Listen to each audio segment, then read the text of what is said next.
Narito ng balita mula sa GMA Integrated News.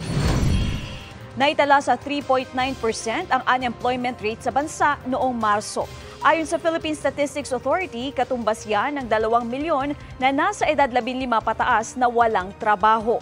Mas mataas pa yan sa 3.5% na unemployment rate noong Pebrero na nasa 1.8 million. Nasa 96.1% naman ang employment rate noong Marso na katumbas ng 49.15 million.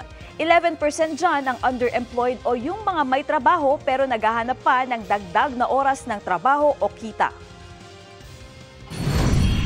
Narito naman ang iba pang balitang binabantayan ng GMA Integrated News. Presyo ng bigas planong maibaba ng Department of Agriculture sa 30 piso kada kilo sa Hulyo. Sa Super Radio DZBB, Philippine Coast Guard maglalagay ng istasyon sa Catanduanes para mabantayan ang Philippine rice. Easterlies patuloy na magdadala ng mainit na panahon sa bansa ngayong araw. At 45 degrees Celsius posibleng pinakamataas na heat index sa Catanduanes at ilang panig ng Visayas.